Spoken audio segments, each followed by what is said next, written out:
Fala, rapaziada, bom dia a todos. Tudo bem? Rapaziada, como nós conversamos na última reunião, que ela foi uma reunião meio corrida, tá? Ela foi realmente num caráter emergencial. Nós tivemos vários incidentes referentes à cibersegurança, tá? Onde algumas credenciais de e-mail foram vazadas, né? O que gerou um envio massivo de spam. E aí novas pessoas foram caindo, tendo suas credenciais realmente comprometidas, né? As senhas comprometidas e tudo mais. E nós falamos sobre os seguintes tópicos nessa reunião passada. Que é aquela coisa que todo mundo já ouviu, né? Não abrir e-mail suspeito, não clicar em link suspeito, não deixar a senha anotada num local que é de fácil acesso, seja um post-it no computador, seja um notepad na área de trabalho, não reutilizar no caso a mesma senha em vários sites e serviços, né? O ideal é que para cada site, para cada serviço que vocês têm, aplicativos, vocês tenham uma senha individual, tá? E que vocês façam as trocas periódicas de senha, né? Aqui na empresa, essa troca tem esse período de 90 dias, né? O sistema obriga vocês a fazer a troca, certo? Mas, acho que isso aí tá todo mundo cansado de saber, né? Isso daí todo mundo já viu, seja em vazamentos que ocorreram aí na mídia, seja em treinamentos internos, seja na imprensa mesmo, sempre vai ter um especialista em segurança falando para vocês tomarem esses cuidados aqui, né? Só que, infelizmente, com o tempo, a gente acaba relaxando, né? A gente acaba relaxando com essas coisas e, pelo menos, eu não sei para vocês, mas para mim, o que sempre funciona é eu entender o porquê das coisas. Sempre entender o porquê das coisas. Então, para mim é muito fácil falar isso aqui para vocês. Vocês já estão cansados de saber. Mas, não é a ideia, não é a proposta. A proposta aqui é responder uma pergunta. Por que essas recomendações existem? O porquê dessas coisas, tá?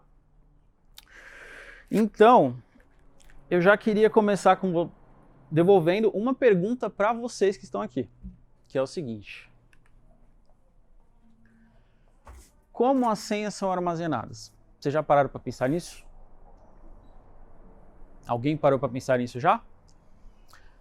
Não respondam, parem, reflitam sobre. Quando vocês entraram aqui, vocês receberam uma conta, né? Uma conta de usuário e uma senha padrão, que foi informada para vocês. E durante o primeiro acesso, vocês tiveram que fazer a troca da senha, correto? Quando vocês foram lá no campinho de senha e digitaram a senha de vocês, como essa senha foi armazenada? Agora podem responder. Alguém tem um palpite? Nem ideia? Aí é aonde, mas não é como. Mas tá por aí, é por aí, no servidor. Vou ajudar vocês, vou dar algumas alternativas. Forma A, opção A, da forma que vocês digitaram. A minha senha é paulo@123, então lá no banco de dados vai ter paulo@123. Vocês acham que é isso? De trás para frente, tá invertido, 321@OLUAP. Embaralhei toda a senha, misturei todos os caracteres dela lá e salvei no banco de dados. Ou criptografada. Quem acha que é a opção A, levanta a mão. Quem acha que é a opção B, levanta a mão. Quem acha que é a opção C, levanta a mão. Ufa. Quem acha que é a opção D, levanta a mão. Aí. Hã? Será que deveria?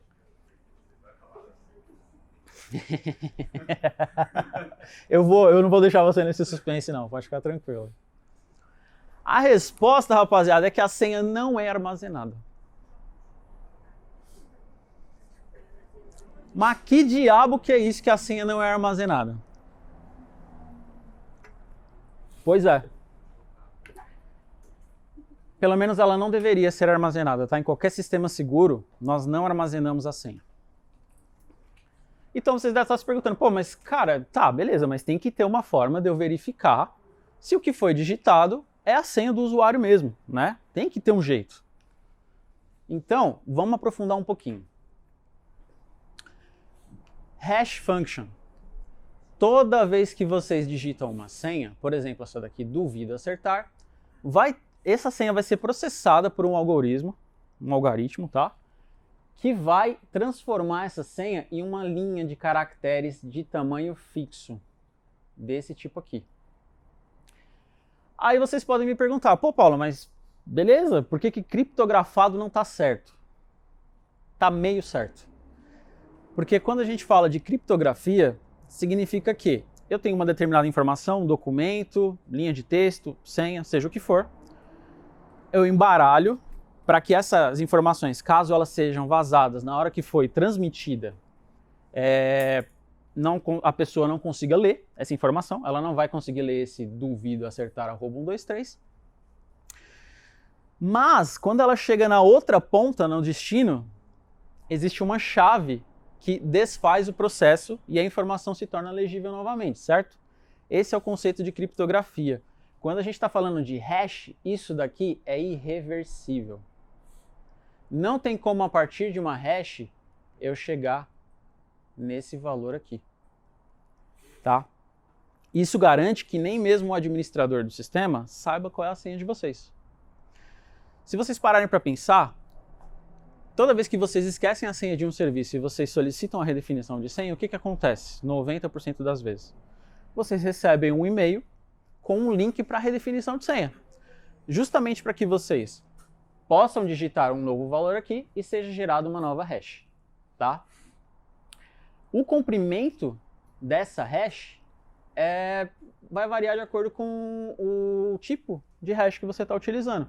Essa MD5 aqui, ela tem um comprimento mais curto que as demais, se você der uma olhada aqui, ó. Conforme vai evoluindo essa tecnologia de hash, elas vão ficando mais longas e mais complexas. Por quê? Porque esse valor aqui tem uma limitação. O conceito de hash é pegar uma informação de tamanho variado, seja um documento, uma senha, porque a senha de vocês tem tamanhos variados, certo? A senha do Rodrigo pode ter 6, 8, 10 caracteres, a minha pode ter 12, a da Marcela pode ter 16. Não importa o tamanho da senha, você pode escrever um livro inteiro lá, se o sistema permitir. O resultado final vai ser essa linha aqui. Então, parando para pensar, existe uma limitação aqui, certo? Essa hash que vocês estão vendo aqui é do padrão MD5, tá? E só para constar, todas essas hashes que vocês estão vendo aqui no slide são a mesma senha, tá? Mesma senha processadas de maneiras diferentes. Esse cálculo aqui ele é feito de uma forma que não dê para fazer a engenharia reversa, porque pensa só. Como que isso é feito? Se vocês, sei lá, fazem uma multiplicação, 6 vezes 3 dá 18. Se eu tirar o primeiro número, 6, eu colocar lá x vezes 3 é igual a 18, vocês fazem a operação inversa, certo? Em vez da multiplicação, vocês fazem a divisão, 18 por 6 dá 3, e vocês conseguem reverter. Quando eles fazem esse processamento aqui, eles fazem coisas como módulo, que é, por exemplo, 5 dividido por 3, é uma divisão exata. 5 dividido por 3 dá 1, sobra 2, certo? E o que eles consideram no cálculo, para continuar esse cálculo, é esse número 2. Então não tem como fazer o processamento inverso disso. Não tem como. Porque a partir desse 2 pode ser um monte de coisa. 5 por 3, pode ser 12 por 2, também daria 2 de resto. 12 por 2, né? Ou 12 por 5, perdão, gente. 12 por 5 também daria 2 de resto. Então, esse processamento é feito dessa forma. As características da hash é que ela é determinística, ou seja, sempre que vocês inserirem o mesmo valor, vai dar o mesmo valor de hash. É assim que a gente verifica se a senha de vocês está correta. Quando vocês digitam a senha, sempre vai dar o mesmo valor. Se eu sempre digitar aquela senha, sempre vai dar essa hash aqui, ó. Sempre vai dar essa hash, é determinístico. Não sequencial, então não adianta vocês tentarem, eu vou ver umas senhas parecidas aqui, comparar os resultados e tentar adivinhar uma lógica aqui para saber, aqui é 1, aqui é 2, aqui é 3. Não tem sequência, tá? Isso aqui soa totalmente aleatório, não dá para ser revertido ao valor original, igual eu falei. E as pequenas mudanças nos valores de entrada alteram drasticamente o valor de saída, ou seja, efeito avalanche ou efeito borboleta, que todo mundo conhece, ou pelo menos já ouviu falar. O que isso significa? Significa que um clemar@123 gera uma hash e um clemar@123 com um C maiúsculo, por exemplo, gera uma hash totalmente diferente. Não dá nem para você olhar assim e falar que é a mesma coisa, tá? E aí eu pergunto para vocês o seguinte: quando vocês já solicitaram em algum serviço para poder fazer a redefinição de senha, ao invés de um link, vocês já receberam a senha? Diretamente? Nunca aconteceu. Graças a Deus. Mas tem sites que fazem isso. Especialmente de órgãos do governo. Eles costumam fazer isso. Você diz que esqueceu a sua senha e eles enviam a sua senha por e-mail. Então, na prática, significa que eles não estão fazendo o hash da senha de vocês. A senha de vocês está armazenada em texto puro. Tá? E isso é perigosíssimo. Se os caras não tiveram o trabalho nem de fazer uma hash da senha de vocês, imagina como que está o resto da segurança da informação desse sistema. Para acontecer um vazamento de senhas é assim, ó. Muito rápido, muito tranquilo. E pior, quando vazar, a informação vai estar de cara, de bandeja para as pessoas, para os atacantes ou para quem quer que seja que esteja interessado nessa informação. Certo? Eu já tinha falado isso aqui na última reunião, que é o seguinte: a sua senha, ela é como se fosse uma escova de dentes, cara. Ela é pessoal, intransferível e vocês têm que trocar de 3 em 3 meses, tá? E mais uma vez, existem motivos para essas informações, para essas diretrizes. Algumas são óbvias. Pessoal e intransferível eu não preciso nem dizer. É a assinatura eletrônica de vocês. Vocês não podem emprestar essa senha porque qualquer coisa que seja feita com a senha de vocês está nas costas de vocês.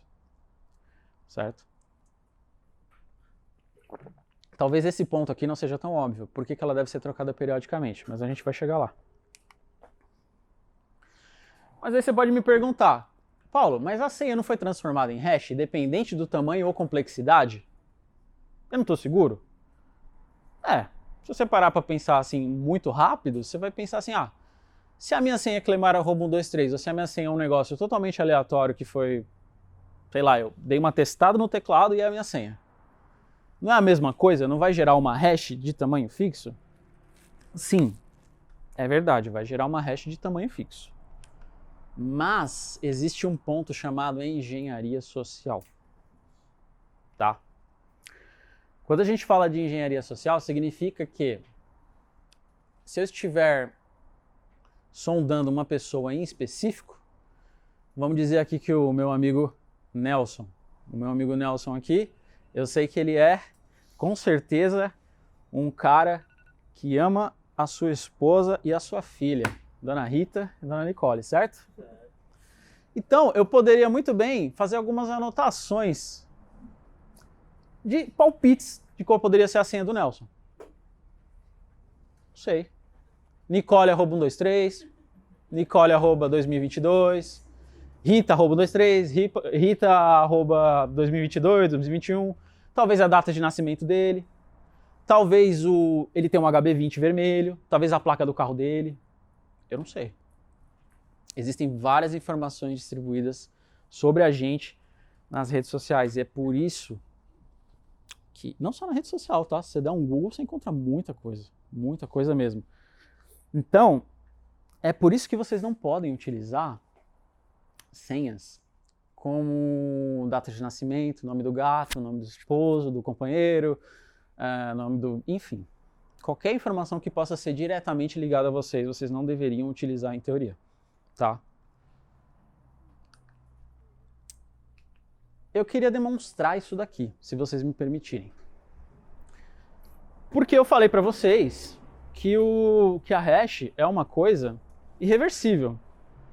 Então, teoricamente, se tiver com uma hash lá, eu poderia muito bem ficar tranquilo, porque mesmo que a minha senha seja Rita@123, eu não tenho como reverter. É verdade que eu não tenho como reverter, mas eu posso fazer tentativa e erro. Eu posso tentar e comparar com o resultado que eu tenho ali vazado, né? Mas aí você me fala, pô, mas se eu tentar a minha senha 5 vezes aqui no servidor da Clemar, eu sou bloqueado. É verdade, é verdade. Mas quando essas informações vazam de banco de dados, essas hashes, aí você pode tentar à vontade. Você testa, até ter um bom candidato, tá? Eu vou mostrar para vocês aqui, apresentar aqui, o meu amigo Kali Linux, que é um sistema operacional voltado para pen testers, tá? Isso daqui é um sistema operacional qualquer, como se fosse o Windows, tá? Só que de código livre, que as pessoas utilizam para poder fazer esses testes de penetração, esses testes de segurança em ambientes corporativos e tudo mais, tá? Como vocês devem imaginar, também é utilizado por atacantes, né? Como uma faca que pode ser usada para você passar a manteiga no pão, também pode ser usada para matar alguém. É uma ferramenta. Depende de quem vai utilizar, tá? Então eu vou fazer uma proposta aqui. Eu vou criar uma senha e vou fazer uma hash dela, tá? Eu vou fazer aqui um echo e vou escrever a senha aqui. A senha do meu amigo Nelson aqui vai ser rita@123. Beleza? Eu vou definir o algoritmo aqui de criptografia como MD5.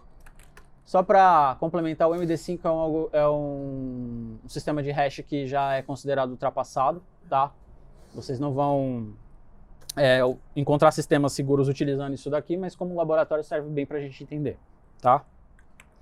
Eu vou filtrar alguns caracteres, eu não quero que essa hash tenha espaços nem um hífen, que isso aqui é gerado, e vou jogar isso aqui, esse conteúdo, num arquivo chamado hashes.txt, tá?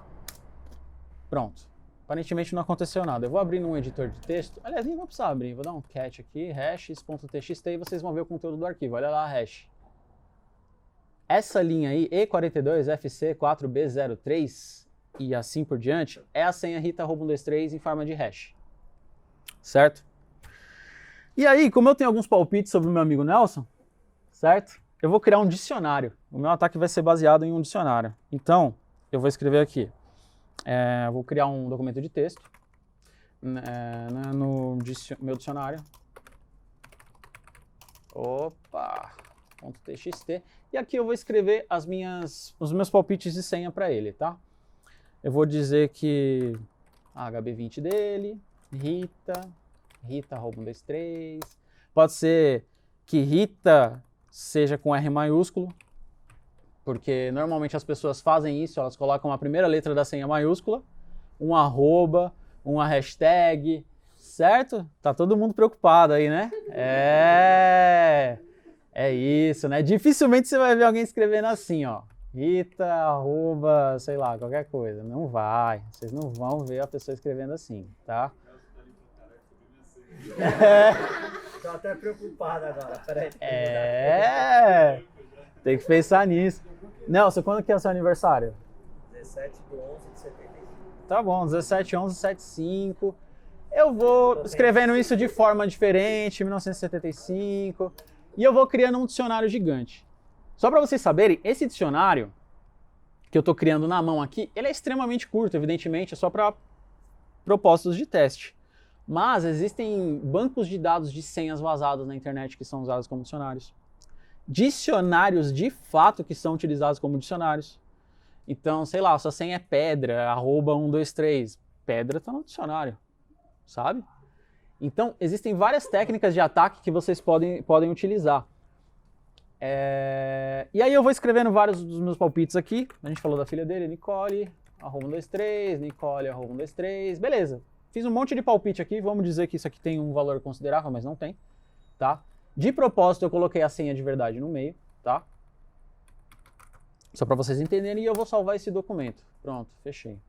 Então agora a gente vai começar o nosso ataque utilizando uma ferramenta chamada Hashcat.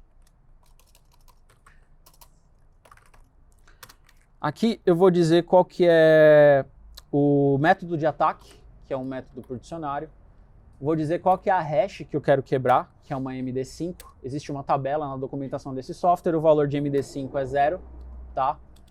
Vai ser com base, a hash que eu quero quebrar é o hashes.txt e vou usar o meu dicionário.txt para poder fazer a comparação e vou mandar isso daqui processar.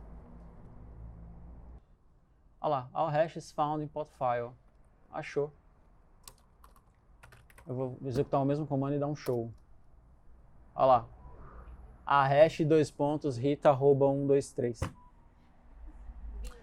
Bingo. Então, com essa informação em mãos, agora eu posso ir tranquilamente no computador do Nelson, computador hipotético, a gente não vai tentar isso aí, tá? E digitar Rita@123 sem erro nenhum e eu vou logar e tá tudo certo, tá? Então, apesar do procedimento de hashing não poder ser revertido, ele pode muito bem ser quebrado por força bruta. Existem outras técnicas para a gente poder mitigar, tá, esse tipo de problema aqui, como adicionar um negócio que a gente chama salt na senha de vocês. Porque pensa só, se ele tem a senha Rita@123 e sei lá, vamos supor, a Júlia tem por acaso, tem uma senha Rita@123 também, quando eu olhar num provável vazamento, a hash vai ser igual. Isso aqui também é uma pista para o atacante, de que existem senhas repetidas. Talvez a senha repetida que tenha lá seja a senha padrão da Clemar@123. Tenha contas que ainda não foram logadas. Muita coisa pode acontecer. Então, quando a gente adiciona um salt, que foi o que eu falei para vocês ali, é basicamente uma linha aleatória que é gerada para cada usuário. Então, vamos supor, quando o Rodrigo cadastrou a senha dele lá, gerou uma cabeçada no teclado lá, mais a senha dele, e aí a gente passa essa senha pelo processo de hashing, e aí vai dar uma hash totalmente diferente, mesmo que alguém tenha a senha igual a dele, tá? Essas são algumas das estratégias que a gente pode abordar para evitar esses problemas, para mitigar, beleza? Aqui deixa eu voltar para o slide para a gente continuar a nossa apresentação. Aqui. 11, beleza. Mas nenhuma tecnologia vai proteger vocês se a senha for armazenada de forma indevida, tá? Às vezes eu não preciso nem fazer esse rolê todo. Eu passo na frente do computador de vocês e tem um post-it com uma senha anotada. A senha anotada embaixo do teclado. A senha anotada naquele vidro, como eu já vi. Rapaziada. Então, um ponto que eu esqueci de dizer sobre o trecho anterior. Por esse motivo, vocês não devem colocar uma senha associada a vocês, né? Evidentemente. Se o Nelson, em vez de colocar Rita, ele tivesse colocado uma cabeçada no teclado de senha, dificilmente eu iria adivinhar com um ataque de dicionário, tá? Ia levar um tempo tremendo. Talvez eu até pensasse, cara, mas nem vale a pena hackear o Nelson, mano. Porra, vai demorar um mês processando, moendo minha máquina aí pra eu quebrar esse negócio aí, só pra ver a planilha de veículos dele, cara. Não é? É mais fácil eu pedir pra ele, Nelson, deixa eu ver esse negócio aí, cara. É dessa forma que funciona, gente. Vocês precisam tomar bastante cuidado com a credencial de vocês, tá? É muito importante. Na NR03 aqui da empresa tem isso descrito, que a senha é intransferível, pessoal, vocês precisam alterar, tá? E eu espero que, entendendo toda essa questão, vocês considerem melhor a próxima senha de vocês, tá? Não, sei lá, se eu tiver um vazamento que é antigo, que a senha de vocês já foi trocada, sei lá, o nome do setor aí, vamos dizer que a senha seja sup@001. Boa chance da senha nova ser sup@002, 003, 004, 005.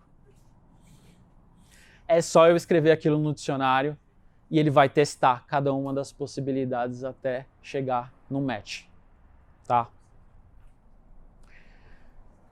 Beleza, então significa que eu estou pedindo para vocês um negócio utópico, que vocês precisam ter uma senha diferente para cada site ou aplicativo que vocês tenham, para o sistema da empresa, para o Instagram, para o Facebook, para o Twitter, para tudo que vocês utilizarem, e ainda assim tem que ser uma senha que não é relacionada com vocês, que não é fácil de lembrar a primeiro momento, né? Mas nem, né, eu também vou trazer algumas soluções para vocês aqui, gente, tá? O que eu posso recomendar para vocês? A primeira coisa, gerenciador de senhas, tá? Nós temos alguns gerenciadores de senha que são muito bacanas, muito legais, tem para todos os gostos, todos os bolsos, que vão fornecer uma gama de ferramentas para vocês gerenciarem isso de forma que vocês não tenham prejuízo na usabilidade dos sistemas, né? Porque sim, vai ser complicado se de repente aqui vocês estão corrido, sei lá, a Ana está corrida para acessar um sistema da prefeitura lá e tal, pô, ela tem uma demanda, tem que entregar, e aí ela vai ter que pegar e, puta, como que era a senha que eu coloquei, cara, eu não lembro. Isso aqui tá para ajudar vocês, tá? Esse Bitwarden aqui, ele é gratuito, custo zero, tem uma versão paga também que vai te dar mais recursos, mas a versão gratuita você vai conseguir fazer muita coisa. Ah, mas pô, não sei não, Paulo, me preocupo um pouco porque quando a coisa é gratuita, o produto geralmente é você, né? Mas fiquem tranquilos, isso aqui é de código aberto, é analisado extensivamente por especialistas de cibersegurança, tá? Isso aqui é seguro, podem confiar, apesar de gratuito, ele é seguro, tá? O LastPass também é um gerenciador muito famoso, muita gente gosta bastante dele, ele é pago também, tá? A versão gratuita dele infelizmente é bastante limitada, mas vale a pena dar uma olhada. E o OnePassword é a mesma coisa. Vocês vão reparar que eles vão ter recursos diferentes. Se eu não me engano, por exemplo, o OnePassword, ele tem um aplicativo de autenticação de 2 fatores, tá? Dentro dele. Então já é um recurso a mais que vocês não precisariam de um outro aplicativo para fazer, por exemplo. Se vale a pena para vocês ou não, né? Aí vocês têm que avaliar pessoalmente, individualmente. Esse daqui é o gerador de senhas. Que todo o software desse gerenciador de senhas tem uma parte de gerador de senhas, onde ele vai gerar aquela cabeçada no teclado que eu falei para vocês. Que é essa linha de caracteres gigante aqui, que não está dando para ver muito bem por conta da lousa, mas cara, você só clica, aqui tem algumas configurações, letras maiúsculas, minúsculas, caracteres especiais, quais caracteres especiais você quer, números, qual o comprimento da senha, eu quero uma senha de 16 caracteres, 17, 18, enfim, dependendo do sistema. Vai ter site que por algum motivo, que eu não faço a mínima ideia, não vai deixar vocês colocar caractere especial na senha. Não sei por quê. Mas beleza, pegar um desse aí, uma presepada dessa aí, você desmarca a caixinha de caractere especial, manda gerar uma senha, e mesmo assim você vai estar mais seguro do que se você colocasse uma senha na cabeça de vocês, tá? Outro recurso legal é que esses softwares, eles possuem auto-preenchimento, tá? Então vocês não vão precisar lembrar de cada senha dessas, vocês só vão precisar lembrar da senha mestra. Essa é a única senha que vocês têm que lembrar e vocês não podem esquecer, tá? De jeito nenhum. É um cofre bloqueado, não tem como redefinir essa senha, por motivos de segurança. Não tem como redefinir. Se você esquecer, você perde o seu cofre, tá? Vocês têm que se atentar a isso. Não dá para redefinir, beleza? Então vocês colocam uma senha bem bacana que vocês vão lembrar, segura, faz um esforcinho, tá? Pega uma senha bem fortinha, que vocês também vão trocar de tempos em tempos, não é para relaxar também, tá? Troca essa única senha, pô, vocês têm que lembrar uma senha, gente, dá para trocar. Não é impossível, calma, vamos lá. E depois que o cofre estiver desbloqueado e você entrar num site que tem uma página de login, por exemplo, eu entrei aqui no Twitter. Cara, ele já preencheu para mim o meu usuário e assim que eu dou um avançar na próxima tela, ele já preenche a senha para mim. É só clicar em entrar. E às vezes dentro do aplicativo você até consegue definir que, cara, eu não quero nem clicar, loga direto para mim. Você entra na página, ele põe o teu usuário, ele clica no avançar para você, ele põe a sua senha, ele clica no avançar para você. Clica, né? Ele dá o comando para vocês entrarem. Beleza? Esse daqui que eu utilizo também, que é o da Casper, ele também faz uma verificação de senhas. Então aqui você consegue saber se alguma das senhas de vocês foi vazada. Ele fica checando constantemente para saber se a senha de vocês foi vazada e se for ele emite um alerta para que você troque imediatamente no site aquela senha, tá? Se ela foi reconhecida em algum vazamento de dados recente. Eles têm uma equipe trabalhando nisso 24/7. Elas também vão fazer uma avaliação, esse aplicativo vai fazer uma avaliação da senha de vocês, se elas são fortes, se elas são fracas, se elas são duplicadas, se vocês utilizam a mesma senha em mais de um serviço. Cara, é uma baita de uma ferramenta. Essa daqui da Casper eu paguei acho que R$40 por ano. É um valor bem baixo, se você for ver. Tá? Eu acho que é bastante acessível. E quem não puder pagar ainda tem a versão gratuita lá do Bitwarden, por exemplo. Existem outros gratuitos, tá? Eu só trouxe 3 exemplos para vocês. E um outro fator muito importante, além das senhas, é a autenticação em 2 fatores, né? Vocês precisam ter uma autenticação em 2 fatores, em especial que não seja o SMS de vocês, tá? Eu sei que quem aqui, vou perguntar, vou me arriscar, quem aqui não tem o SMS cadastrado como opção de recuperação de conta? Todo mundo tem, né? SMS, mensagem de texto. Você não tem? Se você logar numa conta e eles não te mandam um código para você colocar no SMS? Tudo vai pro seu e-mail? E seu e-mail tá onde? Tá cadastrado onde? No celular? Ih, rapaz, deu ruim. Já tem várias contas que eu não consigo acessar por isso, porque eu troquei o número e eu nunca mais consegui. Pois é. Nesse caso aqui, o que eu tô querendo provar para vocês, mostrar, argumentar, é que é muito provável, cara, que a gente de repente esteja andando na rua com o celular na mão, desbloqueado, e vem alguém e toma o celular com a sua tela desbloqueada, tá? Isso é um problema muito grande, especialmente, por exemplo, nesse caso da Líria, que o e-mail, teoricamente, está logado, cadastrado no celular dela. Então, o atacante, ele pode rapidamente redefinir as senhas dela, de rede social, de banco, de repente, dependendo de como for o sistema, né, de redefinição de senha. E também, o lance do SMS que eu queria falar para vocês é que existe um golpe muito comum atualmente, que é chamado de SIM swap. O sintoma é muito simples. Você está lá utilizando o seu celular e de repente ele fica sem sinal, sem motivo aparente. Ele perde a cobertura. Você pergunta para o camarada que usa a mesma operadora que você, tá tudo certo, tá tudo normal. O que aconteceu? O atacante, em posse de um chip sem nenhum número cadastrado, um chip em branco, e os seus dados, que também muitos podem ser conseguidos de N maneiras, ele liga para a operadora e solicita a transferência. E muitas vezes a operadora vai e transfere, sem confirmar a identidade. Então, o cara transferiu o teu número do seu chip para o chip dele, e você tá vendido, cara, porque até você resolver isso é 5 minutos para o cara solicitar um código de autenticação de 2 fatores pelo seu SMS, por exemplo, redefinição de senha pelo SMS. O que eu recomendo? Coloquem um aplicativo desses aqui, tá? Para vocês utilizarem. E ele vai gerar códigos aleatórios, offline, não precisa de conexão com a internet, tá? Não precisa, ele vai gerar códigos aleatórios para você fazer essa autenticação. E acessem a conta de vocês que tem esse fator de SMS e, se for possível, desabilitem. Tá? Removam, porque é extremamente perigoso. Extremamente perigoso.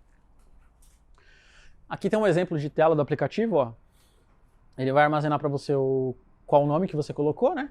Facebook, o link, e vai gerar um código que expira a cada 30 segundos. Esse aqui é o da Microsoft.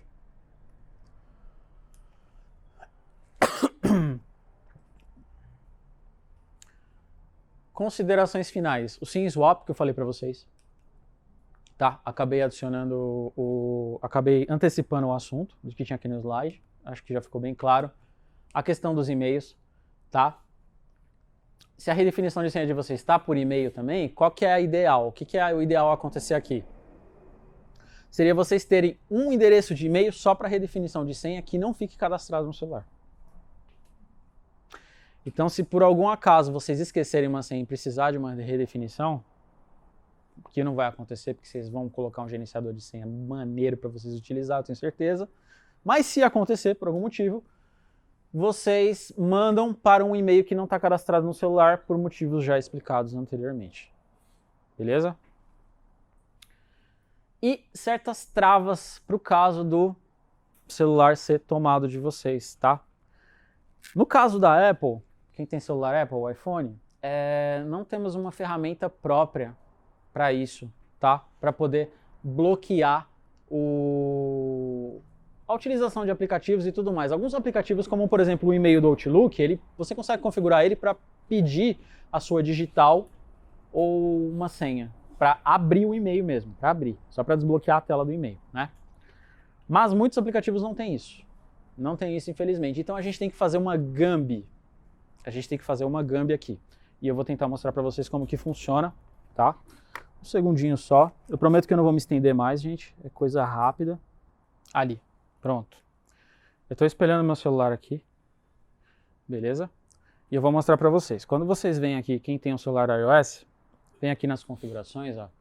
Se vocês olharem de cara, vocês vão ver que a minha conta Apple, ali, ó, ela tá esmaecida. Não dá para fazer a troca de conta. Por mais que eu clique aqui, ó, eu não consigo alterar a conta. Como que eu fiz isso? Tem um recurso no iOS chamado tempo de uso, que é esse cara aqui, ó. Acho que vocês não viram. Aqui, ó, tempo de uso. Beleza? Quando vocês acessam aqui, normalmente esse aplicativo foi feito para quê? Gente, meu Deus, eu tô viciado em TikTok. Eu preciso parar. Eu preciso de ajuda. Vou limitar o meu uso de TikTok para 20 minutos por dia. Então você configura aqui, quando dá uso 20 minutos de uso, ele bloqueia para você o aplicativo. Não deixa você utilizar, a menos que você insira uma segunda senha que é definida aqui na configuração do aplicativo, né? Então se você quiser realmente parar com o seu vício, seria legal você pedir para outra pessoa colocar a senha para você. Beleza? Porque a gente sabe como que funciona a cabeça do ser humano, cara. Não tem como.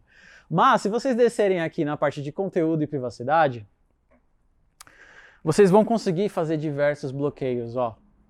Permitir serviço de localização, contatos, calendários, lembretes, fotos. Você consegue bloquear uma pancada de coisas aqui. O que eu, Paulo, bloqueei? Alteração do código. O PIN do celular. Não deixa alterar. Não deixa alterar com esse tempo de uso ativo. Alteração da minha conta Apple. Não deixa alterar. Não deixo remover nada.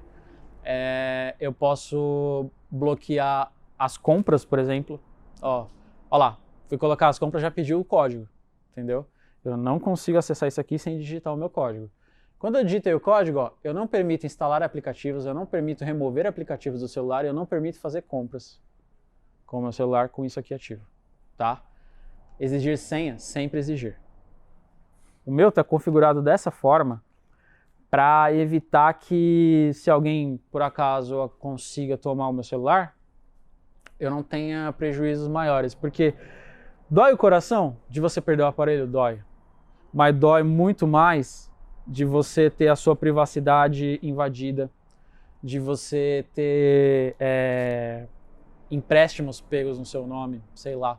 Você vai ter que bloquear e gerenciar, desenvolver mecanismos para mitigar isso. Não dá para impedir tudo, tá? Infelizmente não tem como a gente impedir tudo. E a outra ferramenta, eu só encontrei algo a princípio, tá? Eu não sou usuário de Android, pelo menos por enquanto, eu quero comprar um, mas nos celulares da Samsung tem um recurso que se chama pasta segura, tá? Que funciona bem parecido, talvez até melhor. É uma pastinha onde você vai e coloca os seus aplicativos lá, vamos supor, eu recebo meu pagamento pelo Bradesco, pelo Itaú. Bota o aplicativo do Bradesco e do Itaú lá dentro, Nubank, PicPay, e-mail, sabe? E para acessar essas informações vocês vão precisar também colocar uma senha. Isso vai impedir que o celular está desbloqueado, você está utilizando, mas alguém veio e te tomou. Pelo menos você vai para casa fazer a ligação, abrir o BO, bloquear o seu número tranquilo, sabendo que a pessoa dificilmente vai conseguir entrar naqueles aplicativos que são críticos, né? Que são críticos. Então, rapaziada, o que eu tinha para falar para vocês é isso, tá? Tomem cuidado da vida digital de vocês. Eu sei que nunca aconteceu, a gente acha que nunca vai acontecer com a gente, mas quando acontecer o prejuízo é muito grande, tá bom? Obrigado.